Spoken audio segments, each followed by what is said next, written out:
বাড়িতে যদি আলু থাকে তাহলে এই রেসিপিটা একবার হলেও তো বানিয়ে নেওয়া যায়। আমি যে রেসিপিটা আজ আপনাদের সাথে শেয়ার করব সেটা আপনারা বাড়িতে থাকা খুব কম উপকরণ দিয়ে ইজিলি বানিয়ে নিতে পারবেন। আর এইটা সম্পূর্ণ নিরামিষ, দারুণ টেস্টি হয় খেতে। তো চলুন বেশি দেরি না করে শুরু করছি আমার আজকের এই ইজি অ্যান্ড টেস্টি রেসিপি।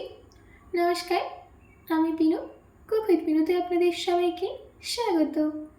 এই রেসিপিটা বানানোর জন্য সবার প্রথমে আমি এখানে ছোটো সাইজের আলুগুলোকে ভালো করে সেদ্ধ করে নিয়েছি।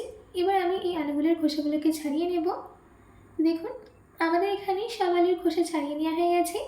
এবার আমি একটা মশলা রেডি করে নেব। তার জন্য একটা প্যান নিয়ে তার মধ্যে দিয়ে দিচ্ছি 1 চামচ মৌরি, 1 চামচ জিরে, 1 চামচ ধনে, 1 চামচ সর্ষে, দিচ্ছি 15টা গোলমরিচ, 1 চামচ মেথি, 3টে শুকনো লঙ্কা। এবার এইগুলোকে ভালো করে ড্রাই রোস্ট করে নিতে হবে যতক্ষণ না এদের মধ্যে একটা হালকা কালার চেঞ্জ হয়ে আসে আর একটা সুন্দর গন্ধ বেরোয়। আমাদের এখানে এই মশলার মধ্যে হালকা কালার চেঞ্জ হয়ে গেছে। এবার গ্যাসের ফ্লেমটাকে অফ করে দিয়ে সম্পূর্ণ ঠান্ডা হতে দেব। যখন সম্পূর্ণ ঠান্ডা হয়ে যাবে তখন গ্রাইন্ডিং চালিয়ে তার মধ্যে এগুলোকে দিয়ে দিতে হবে আর এটার একটা ফাইন পাউডার রেডি করে নিতে হবে। দেখুন, আমাদের আচারি মশলা একদম রেডি। এবার আমি এটাকে সাইডে রেখে দিচ্ছি। এইদিকে একটা কড়াই নিয়ে তার মধ্যে দিয়ে দিচ্ছি 1 ladle সর্ষের তেল। তেলটা সম্পূর্ণ গরম হয়ে গেলে দিয়ে দিতে হবে 1 ছোটো চামচ জিরে, 1 ছোটো চামচ সর্ষে, 1/2 ছোটো চামচ মেথি, দিচ্ছি 1/2 ছোটো চামচ হিং। এবার এই সব কিছুকে ভালো করে মিশিয়ে নিতে হবে আর হালকা সতে করে নিতে হবে যাতে তেলের মধ্যে এদের ফ্লেভারটা চলে যায়। যখন সম্পূর্ণ ফ্লেভারটা তেলের মধ্যে চলে যাবে তখন এর মধ্যে দিয়ে দিতে হবে সেদ্ধ করে রাখা আলু। আলুটা দেওয়ার পর গ্যাসের ফ্লেমটাকে মিডিয়ামে রেখে 1 মিনিট ভেজে নেব। এই ডিশটা আপনারা রুটি, পরোটা বা লুচির সাথে অনায়াসে খেতে পারেন, এতটাই টেস্টি হয় খেতে।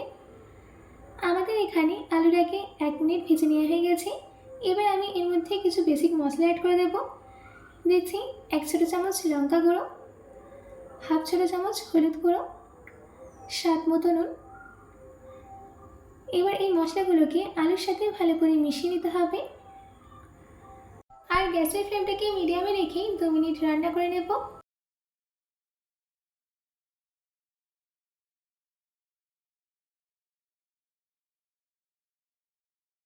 আমাদের এখানে আলুটাকে 2 মিনিট ধরে রান্না করে নেওয়া হয়ে গেছে।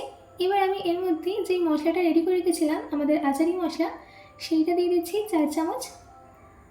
আচারি মশলাটা দেওয়ার পর দিয়ে দিচ্ছি 1 ছোটো চামচ চাট মশলা।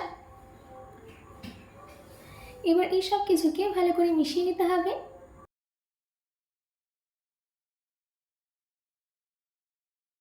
আমাদের এখানে মশলাটাকে আলুগুলোর সাথে ভালো করে মিশিয়ে নেওয়া হয়ে গেছে। এবার আমি দিয়ে দিচ্ছি কিছুটা ধনেপাতা কুচি আর তার সাথে দিয়ে দিচ্ছি 5 চামচ জল। এবার এই সব কিছুকে আবারও ভালো করে মিশিয়ে নেব আর গ্যাসের ফ্লেমটাকে মিডিয়ামে রেখেই 5 মিনিট রান্না করে নেব। আমাদের এখানে 5 মিনিট হয়ে গেছে আর আচারি আলু মশলা একদম রেডি। এবার আমি গ্যাসের ফ্লেমটাকে অফ করে দিয়ে গরম গরম সার্ভ করে নিচ্ছি। আশা করছি আমার আজকের এই আচারি আলু মশলার রেসিপি আপনাদের খুবই ভালো লেগেছে। বাড়িতে এটি অবশ্যই ট্রাই করবেন ও কমেন্ট বক্সে কমেন্ট করে জানাতে একদম ভুলবেন না। তো আজকের মতো এইটুকু, আবার দেখা হচ্ছে অন্য কোনো রেসিপি নিয়ে। ভালো থাকবেন, সুস্থ থাকবেন।